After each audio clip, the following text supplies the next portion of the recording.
అదే RTV app వార్తల్ని క్షణాల్లో చదివే అవకాశం ఉంటుంది. ఒక న్యూస్ పేపర్, ఒక టెలివిజన్ ఛానల్ మీ చేతుల్లో ఎప్పుడూ ఉంటాయి. ఆర్టీవీ రాజకీయ విశ్లేషణకు స్వాగతం. నేను మీ శ్రీనివాస్.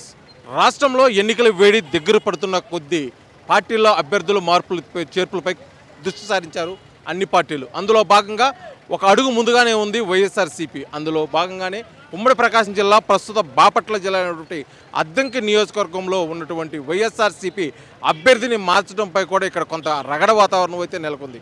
మొన్నటి వరకు వైఎస్ఆర్సీపీ బాధ్యతలు మోసినటువంటి బాచిన కృష్ణ చైతన్యను కాదని ఇటీవల కాలంలో పాణ్యం హనుమిరెడ్డిని తెరపైకి తీసుకురావడంతో ఈ వివాదం కాస్త కొద్దిగా పెద్దదవుతుంది.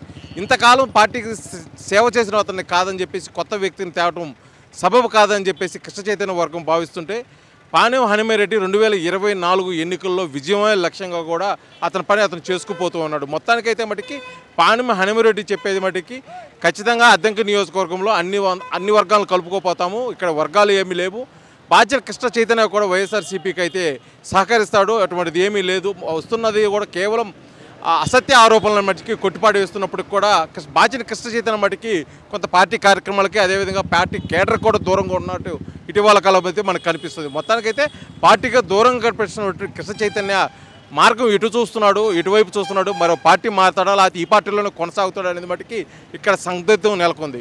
గత కొద్ది రోజులుగా బాధ్యత కృష్ణ చైతన్య టీడీపీలోకి వెళ్తున్నాడు, టీడీపీ నుంచే మరో నియోజకవర్గంలో పోటీకి కూడా సిద్ధమవుతున్నాడు అన్న ఈ వార్తల నేపథ్యంలో బాధ్యత కృష్ణ చైతన్య టీడీపీకి వెళ్ళిన పక్షంలో వైఎస్ఆర్సీపీలో ఉన్నటువంటి అతని వర్గం ఎటుకి మొగ్గు చూపుతుంది, పాణ్యం హనుమిరెడ్డికి పూర్తిగా సహాయ సహకారాలు అందిస్తారా లేదా, ఇది గెలుపుపై ఎటువంటి ప్రభావం చూపుతుందో కూడా ఇక్కడ పార్టీ వర్గాలు అయితే కొద్దిగా చర్చనీయాంశమైంది.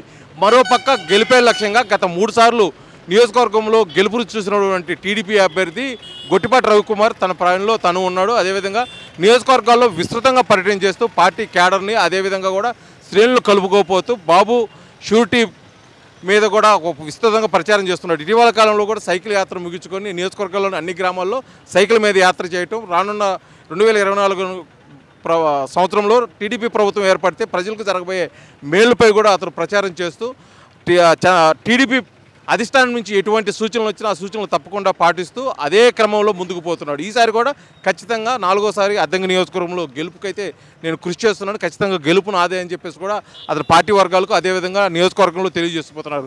మొత్తానికి మటుకి అద్దంకి నియోజకవర్గంలో ఇప్పటి వరకు టఫ్ ఫైట్గా చూస్తున్నటువంటి వైఎస్ఆర్సీపీ టీడీపీ కాకుండా ఇప్పుడు కృష్ణ చైతన్య చుట్టూనే ఇది తిరుగుతుంది. కృష్ణ చైతన్య వైఎస్ఆర్సీపీలో ఉంటాడా లేదా టీడీపీలోకి వెళ్తాడా, టీడీపీలోకి వెళ్తే వైఎస్ఆర్సీపీలో ఉన్న అతని క్యాడర్ ఎటుకు మొగ్గు చూపుతుంది, అదేవిధంగా వైఎస్ఆర్సీపీలో ఉంటే అతను భవిష్యత్తు ఏంటి, ఎక్కడి నుంచి పోటీలో ఉంటున్నాడు, లేకపోతే నామినేటెడ్ పోస్ట్కి ఏదైనా సిద్ధపడుతున్నాడా, లేకపోతే వైఎస్ఆర్సీపీ అధిష్టానం నుంచి ఎటువంటి హామీలు ఇవ్వడం జరిగింది. ఇది మొత్తానికైతే అద్దంకి నియోజకవర్గంలో ప్రజల్లో, అదేవిధంగా పార్టీ శ్రేణుల్లో, అదేవిధంగా రాజకీయ విశ్లేషకులుగా సైతం కూడా ఇదే విషయంపై చర్చించుకుంటున్నారు. గత కొంతకాలంగా ఈ విషయం అయితే ప్రజల్లో నానుతుంది. ఈ విషయంపై కూడా త్వరలో ఖచ్చితమైన క్లారిటీ రాని పక్షంలో కూడా ప్రజలైతే కొంత గందరగోళ వాతావరణం నెలకొంది.